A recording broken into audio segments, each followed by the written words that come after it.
ਅੱਜ ਅਸੀਂ ਸੰਖੇਪ ਰਚਨਾ ਬਾਰੇ ਗੱਲ ਕਰਦੇ ਹਾਂ। ਸਭ ਤੋਂ ਪਹਿਲਾਂ ਅਸੀਂ ਦੇਖਦੇ ਹਾਂ ਕਿ ਸੰਖੇਪ ਰਚਨਾ ਕਹਿੰਦੇ ਕਿਹਨੂੰ। ਸੰਖੇਪ ਦਾ ਮਤਲਬ ਕੀ ਹੈ? ਛੋਟਾ। ਕਿਸੇ ਵੱਡੇ ਆਕਾਰ ਦੀ ਰਚਨਾ ਨੂੰ ਛੋਟਾ ਕਰਕੇ ਲਿਖਣਾ, ਉਹਨੂੰ ਆਪਾਂ ਸੰਖੇਪ ਰਚਨਾ ਕਹਿੰਦੇ ਹਾਂ। ਸੰਖੇਪ ਰਚਨਾ ਦਾ ਵਿਦਿਆਰਥੀ ਦੇ ਜੀਵਨ ਵਿੱਚ ਬਹੁਤ ਮਹੱਤਵ ਹੈ। ਭਾਸ਼ਾ ਦੀ ਪੜ੍ਹਾਈ ਦੇ ਵਿੱਚ ਸੰਖੇਪ ਰਚਨਾ ਦਾ ਵਿਸ਼ੇਸ਼ ਸਥਾਨ ਹੈ। ਸੰਖੇਪ ਰਚਨਾ ਦਾ ਬਾਲਗ ਦੇ ਜੀਵਨ ਵਿੱਚ ਬਹੁਤ ਹੀ ਉਪਯੋਗ ਹੁੰਦਾ ਆ। ਸੰਖੇਪ ਰਚਨਾ ਨੂੰ ਅੰਗਰੇਜ਼ੀ ਵਿੱਚ ਪ੍ਰੈਸੀ ਕਹਿੰਦੇ ਆ। ਅਤੇ ਸੰਖੇਪ ਰਚਨਾ ਦਾ ਸਾਡੇ ਜੀਵਨ ਵਿੱਚ ਬਹੁਤ ਜ਼ਿਆਦਾ ਉਪਯੋਗ ਹੁੰਦਾ, ਬਹੁਤ ਹੀ ਇਸ ਦੀ ਵਰਤੋਂ ਹੁੰਦੀ ਆ। ਜਿਸ ਤਰ੍ਹਾਂ ਅਖਬਾਰਾਂ ਦੀ ਗੱਲ ਕਰੀਏ, ਬਹੁਤ ਵੱਡੀਆਂ ਵੱਡੀਆਂ ਖਬਰਾਂ ਨੂੰ ਕੀ ਕੀਤਾ ਜਾਂਦਾ, ਉਹਨਾਂ ਨੂੰ ਸੰਖੇਪ ਦੇ ਵਿੱਚ ਛਾਪਿਆ ਜਾਂਦਾ ਆ। ਨੇਤਾ ਦੇ ਬਹੁਤ ਵੱਡੇ ਵੱਡੇ ਭਾਸ਼ਣ ਨੂੰ ਜਿਹੜਾ ਉਹਨੇ ਲਗਾਤਾਰ ਅੱਧੇ ਘੰਟੇ ਜਾਂ ਪੌਣੇ ਘੰਟੇ ਦਾ ਦਿੱਤਾ ਹੁੰਦਾ ਹੈ, ਉਸ ਨੂੰ ਅਸੀਂ ਅਖਬਾਰ ਦੇ ਵਿੱਚ ਸੰਖੇਪ ਕਰਕੇ ਛਾਪਦੇ ਹਾਂ।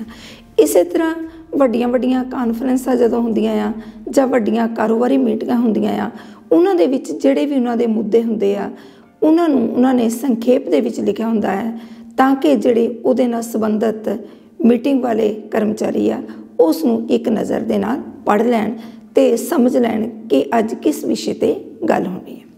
ਇਸੇ ਤਰ੍ਹਾਂ ਜਦੋਂ ਫਿਲਮਾਂ ਬਣਾਈਆਂ ਜਾਂਦੀਆਂ ਆ, ਕਈ ਵਾਰੀ ਜੀਵਨ ਦਾ ਬਹੁਤ ਵੱਡਾ ਉਹਦੇ 'ਚ ਜਿਹੜਾ ਆ ਪੂਰਾ ਜੀਵਨ ਦਿਖਾਇਆ ਹੁੰਦਾ ਹੈ, ਪਰ ਉਹ 3 ਘੰਟੇ ਦੇ ਵਿੱਚ ਦਿਖਾ ਦਿੱਤਾ ਜਾਂਦਾ ਹੈ। ਇਸੇ ਤਰ੍ਹਾਂ ਅਸੀਂ ਉਸ ਫਿਲਮ ਨੂੰ ਜਦੋਂ ਦੇਖ ਕੇ ਆਉਂਦੇ ਹਾਂ, ਅਸੀਂ ਆਪਣੇ ਮਿੱਤਰਾਂ ਸੱਜਣਾਂ ਨਾਲ ਜਦੋਂ ਸਾਂਝੀ ਕਰਦੇ ਹਾਂ, ਤਾਂ ਅਸੀਂ ਲਗਭਗ 10-15 ਮਿੰਟ ਦੇ ਵਿੱਚ ਉਸ ਜਿਹੜੀ ਫਿਲਮ ਦੀ ਕਹਾਣੀ ਨੂੰ ਸੁਣਾ ਦਿੰਦੇ ਹਾਂ। ਇਸੇ ਤਰ੍ਹਾਂ ਬੱਚੇ ਵੀ ਜਦੋਂ TV ਸੀਰੀਅਲ ਦੇਖਦੇ ਆ ਜਾਂ ਹੋਰ ਜਿਹੜੇ ਉਹਨਾਂ ਨੂੰ ਵਧੀਆ ਪ੍ਰੋਗਰਾਮ ਲੱਗਦੇ ਆ ਦੇਖਦੇ ਆ, ਅਤੇ ਉਹ ਆਪਣੇ ਮਿੱਤਰ ਸਹੇਲੀਆਂ ਨੂੰ ਉਹ ਵੀ ਮਤਲਬ ਉਹਨਾਂ ਨੂੰ ਸੰਖੇਪ ਦੇ ਰੂਪ ਵਿੱਚ ਦੱਸ ਦਿੰਦੇ ਆ। ਅੱਜ ਦਾ ਜਿਹੜਾ ਜੀਵਨ ਆ ਉਹ ਬਹੁਤ ਹੀ ਰੁਝੇਵਿਆਂ ਭਰਿਆ ਆ।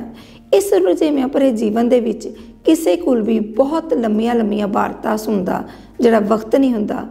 ਅਸੀਂ ਜਦੋਂ ਵੀ ਕਿਸੇ ਨੂੰ ਕਿਸੇ ਵਿਸ਼ੇ 'ਤੇ ਕੋਈ ਗੱਲ ਦੱਸਣੀ ਚਾਹੁੰਦੇ ਹਾਂ ਜਾਂ ਅਸੀਂ ਕੋਈ ਘਟਨਾ ਬਾਰੇ ਦੱਸਣਾ ਚਾਹੁੰਦੇ ਹਾਂ, ਤਾਂ ਕਈ ਵਾਰੀ ਜਦੋਂ ਕੋਈ ਵਿਸਤਾਰ ਦੇ ਵਿੱਚ ਜਾਣ ਲੱਗਦਾ ਤਾਂ ਸਾਹਮਣੇ ਵਾਲਾ ਇੱਕਦਮ ਕਹਿ ਦਿੰਦਾ ਕਿ ਵੇ ਮੇਰੇ ਕੋਲ ਇੰਨਾ ਵਿਹਲਾ ਸਮਾਂ ਨਹੀਂ, ਤੂੰ ਮੈਨੂੰ ਮੋਟੀ ਮੋਟੀ ਜਿਹੜੀ ਆ ਉਹ ਗੱਲ ਦੱਸ ਦੇ। ਫਿਰ ਅਸੀਂ ਉਸ ਗੱਲ ਨੂੰ ਜਿਹੜਾ ਉਹਦਾ ਮੋਟੇ ਰੂਪ ਦੇ ਵਿੱਚ ਸਾਰ ਹੁੰਦਾ, ਉਹਨੂੰ ਸੰਖੇਪ ਕਰਕੇ ਜਿਹੜਾ ਦੱਸ ਦਿੰਦੇ ਹਾਂ। ਇਸ ਤਰ੍ਹਾਂ ਸੰਖੇਪ ਰਚਨਾ ਜਿਹੜੀ ਉਹ ਸਾਡੇ ਜੀਵਨ ਦੇ ਵਿੱਚ, ਸਾਡੇ ਵਿੱਦਿਆ ਦੇ ਖੇਤਰ ਦੇ ਵਿੱਚ, ਅਤੇ ਜਦੋਂ ਅਸੀਂ ਕਾਰੋਬਾਰੀ ਹੁੰਦੇ ਹਾਂ, ਇਹ ਸਭ ਥਾਈਂ ਜਿਹੜੀ ਆ ਕੰਮ ਆਉਂਦੀ ਆ। ਹੁਣ ਅਸੀਂ ਇਹ ਦੇਖਦੇ ਹਾਂ ਕਿ ਸੰਖੇਪ ਰਚਨਾ ਕਰਨੀ ਕਿਵੇਂ ਹੈ। ਸੰਖੇਪ ਰਚਨਾ ਅਸੀਂ 1/3 ਹਿੱਸਾ ਦੇ ਰੂਪ ਵਿੱਚ ਕਰਦੇ ਹਾਂ। ਮੰਨ ਲਓ ਸਾਡੇ ਕੋਲ 180 ਜਿਹੜੇ ਸ਼ਬਦ ਆ ਸਾਡੇ ਕੋਲ ਕਿਸੇ ਰਚਨਾ ਦੇ, ਤਾਂ ਅਸੀਂ ਉਹਦੇ 'ਚੋਂ ਕੀ ਕਰਾਂਗੇ, 60 ਕੁ ਸ਼ਬਦਾਂ ਦੇ ਕਰੀਬ ਜਿਹੜੀ ਆ ਉਹ ਸੰਖੇਪ ਰਚਨਾ ਕਰਾਂਗੇ।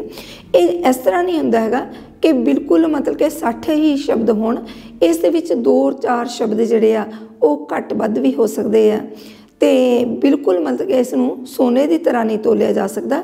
ਥੋੜ੍ਹੀ ਬਹੁਤੀ ਇਹਦੇ 'ਚ ਜਿਹੜੀ ਆ ਗੁੰਜਾਇਸ਼ ਹੁੰਦੀ ਆ 4-5 ਸ਼ਬਦ ਘੱਟ ਵੱਧ ਕਰਨ ਦੀ। ਅਤੇ ਸੰਖੇਪ ਰਚਨਾ ਦਾ ਮਤਲਬ ਵੀ ਹੈ ਨਹੀਂ, ਕਈ ਵਾਰੀ ਵਿਦਿਆਰਥੀ ਸੋਚਣ ਕਿ ਇਹ ਜਿਹੜੀ ਮਤਲਬ ਕਿ ਪੈਰਾ ਬਹੁਤ ਵੱਡਾ ਲਿਖਿਆ, ਇਸ ਨੂੰ ਆਪਾਂ ਛੋਟੀ ਛੋਟੀ ਲਿਖਾਈ 'ਚ ਕਰਕੇ ਮਤਲਬ ਕਿ ਥੋੜ੍ਹੀਆਂ ਜਿਹੀਆਂ ਲਾਈਨਾਂ ਦੇ ਵਿੱਚ ਸਮੇਟ ਦਈਏ। ਇਹ ਵੀ ਸੰਖੇਪ ਰਚਨਾ ਨਹੀਂ ਹੈਗੀ। ਨਾ ਹੀ ਇਸ ਤਰ੍ਹਾਂ ਆ ਕਿ ਉਸ ਪੈਰੇ ਦੇ ਵਿੱਚੋਂ ਅਸੀਂ ਕੁਝ ਕੁ ਲਾਈਨਾਂ ਜਿਹੜੀਆਂ ਉਹ ਕੱਢ ਲਈਏ, ਕੁਝ ਸਤਰਾਂ ਕੱਢ ਕੇ ਉਹ ਲਿਖ ਦਈਏ 1/3, ਉਹ ਸੰਖੇਪ ਰਚਨਾ। ਇਹ ਵੀ ਸੰਖੇਪ ਰਚਨਾ ਨਹੀਂ। ਸੰਖੇਪ ਰਚਨਾ ਕਰਨ ਦੇ ਕੁਝ ਨੁਕਤੇ ਆ ਜਿਹੜੇ ਕਿ ਸਾਨੂੰ ਜਾਣਨੇ ਬਹੁਤ ਹੀ ਜ਼ਰੂਰੀ ਆ। ਸਭ ਤੋਂ ਪਹਿਲਾਂ ਇਹ ਕਿ ਅਸੀਂ ਜਦੋਂ ਸੰਖੇਪ ਰਚਨਾ ਕਰਨੀ ਆ, ਅਸੀਂ ਉਸ ਪੈਰੇ ਨੂੰ ਬਹੁਤ ਹੀ ਧਿਆਨ ਦੇ ਨਾਲ ਪੜ੍ਹਨਾ ਹੈ। ਜੇਕਰ ਸਾਨੂੰ ਇੱਕ ਵਾਰੀ ਉਹ ਪੈਰਾ ਪੜ੍ਹ ਕੇ ਸਮਝ ਨਹੀਂ ਆਉਂਦਾ, ਤਾਂ ਅਸੀਂ ਦੂਜੀ ਵਾਰ ਉਹ ਪੈਰਾ ਜਿਹੜਾ ਆ ਉਸ ਨੂੰ ਚੰਗੀ ਤਰ੍ਹਾਂ ਪੜ੍ਹਨਾ ਆ। ਉਸ ਤੋਂ ਬਾਅਦ ਜਦੋਂ ਅਸੀਂ ਪੈਰਾ ਪੜ੍ਹਨਾ, ਨਾਲ ਦੀ ਨਾਲ ਇਹ ਧਿਆਨ ਰੱਖਣਾ ਕਿ ਇਹ ਜਿਹੜਾ ਪੈਰਾ ਲਿਖਿਆ ਗਿਆ ਆ, ਇਹ ਜਿਹੜੀ ਰਚਨਾ ਆ, ਇਹ ਕਿਸ ਨੁਕਤੇ ਦੁਆਲੇ ਬਾਰ-ਬਾਰ ਘੁੰਮਦੀ ਹੈ। ਜਦੋਂ ਸਾਨੂੰ ਇਹ ਪਤਾ ਚੱਲ ਜਾਏਗਾ ਕਿ ਕਿਸ ਨੁਕਤੇ ਦੁਆਲੇ ਘੁੰਮਦੀ ਹੈ, ਤਾਂ ਸਾਨੂੰ ਇਸ ਦਾ ਸਿਰਲੇਖ ਵੀ ਮਿਲ ਜਾਵੇਗਾ। ਸਿਰਲੇਖ ਹੈ ਜਿਹੜਾ 1 ਸ਼ਬਦ, 2 ਸ਼ਬਦ ਜਾਂ 3 ਸ਼ਬਦਾਂ ਦਾ ਵੱਧ ਤੋਂ ਵੱਧ ਹੋ ਸਕਦਾ ਆ। ਅਤੇ ਕਈ ਵਾਰੀ ਸਿਰਲੇਖ ਹੈ ਜਿਹੜਾ क्योंकि जरूरी नहीं हुंदा कि मान लो 4 ਜਾਂ 5 विद्यार्थी जिहड़े संखेप रचना कर रहे हैं उन्हां दा सिरलेख एक ही होवे। इस तरह हुंदा कि उहदा भावार्थ एक होना चाहिए, जिहड़ी शब्दावली आ वो जरूर वक्री हो सकती है। तुसीं देखिया होना अक्सर अखबारां दे विच कई वारी इक्को ही खबर हुंदी है ते वख-वख अखबारां वालियां ने छापी हुंदी है, पर उहदा जिहड़ा टाइटल हुंदा आ वो जिहड़ा आ वो थोड़ा उहदी शब्दावली वक्री हुंदी है, पर उहदा भावार्थ जिहड़ा हुंदा वो सारियां दा एक ही हुंदा है। इस तरह संखेप रचना दे विच विद्यार्थी भी है जिहड़े वो मतलब इसनूं जिहड़ा आ शब्दावली वक्री वरत सकदे आ जिहड़ा सिरलेख आ, पर उहदा भावार्थ जिहड़ा आ वो सेम होना चाहिए है। उस तो बाद जदों असीं संखेप रचना पैरा जिहड़ा पढ़ लिया उसनूं चंगी तरह समझ लिया, फिर असीं उहदे च की करना आ, उहदे च कई वारी जिहड़ा मतलब कि देखना आ कि असीं छोटियां क्लासां दे विच जां 10वीं जमातां दे विच भी अक्सर विद्यार्थी है जिहड़े बहुते शब्द दी थां एक शब्द जिहड़े आ वो सीख के आते हैं। असीं देखना है कि पैरे दे विच जिहड़े बहुते शब्दां दी वरतों कीती गई है उन्हां दी जगह देखना है कि एक शब्द दी असीं वरतों कर दईए। इस तरह असीं देखना है कि कई जगह मुहावरे अखाणा की वरतों करके असीं उन्होंने संजम दे विच लिया सकते हैं, क्योंकि जिहड़ियां अखाणा आ मुहावरे आ एक कुजे दे विच समुंदर बंद किया हुंदा है, मतलब कि बहुत वड्डी गल नूं उन्होंने बहुत थोड़े शब्दों विच कहा हुंदा है। इस तरह असीं संखेप रचना करते हुए मुहावरे अते अखाणा की भी जिहड़ी वरतों कर सकते हैं। इस तो अलावा तीजा गुण इस दे विच यह है कि इस दे विच कई वारी पैरे दे विच सजावट लई बहुत सारे शब्दों की वरतों कीती हुंदी है। असीं वो जिहड़े सजावट के बहुत सारे शब्द हुंदे आ उन्हां नूं समेट के लिखना हुंदा आ, उन्हां नूं बहुत ज़्यादा कई वारी विशेषण लाए हुंदे आ, एक तो वध कई वारी विशेषण लाए हुंदे आ। असीं की करना हुंदा उहनूं एक विशेषण दे विच ही समेटना हुंदा है।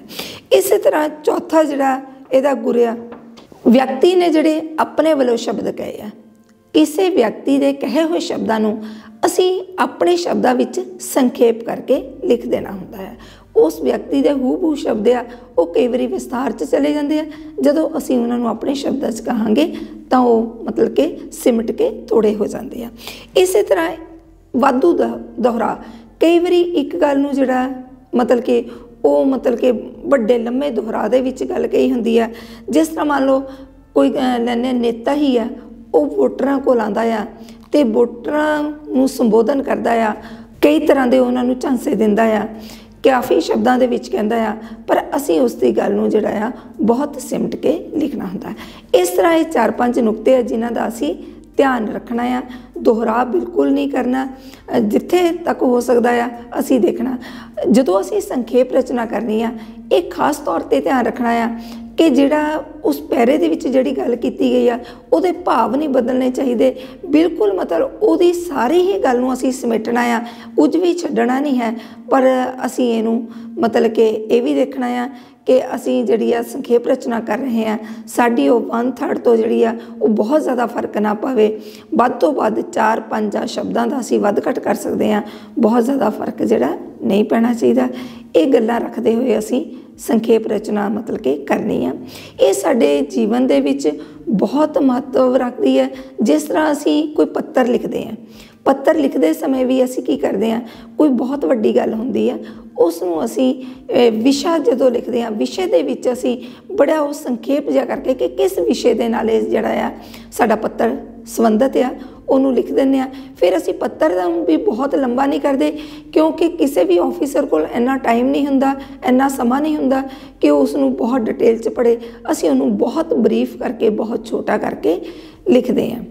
इस तरह दफ्तरां दे विच भी बहुत सारे जिहड़े मतलब कि फाइलां हुंदियां आ जिहड़ी ऑफिसरां ने साइन करनी हुंदियां, जिहड़े क्लर्क इन्हां नूं तैयार करते आ वो इन्हां नूं संखेप दे विच जिहड़ा सारा है उन्हां दा मतलब कि केस उन्होंने तैयार करके अपने ऑफिसर को भेजते हैं। इस तरह संखेप रचना साडे बहुत सारे खेतरां दे विच जिहड़ी काम आउंदी आ। संखेप रचना करना ये एक कला आ, एक आर्ट आ जिहड़ा कि सहजे ही नहीं आ जाता। जदों असीं बार बार इस चीज़ का अभ्यास करते हैं तो असीं इस दे विच निपुण हो जाते हैं। ये मैं तुहानूं ब्रीफ जी जानकारी दी है संखेप रचना बारे। धन्नवाद। सहत।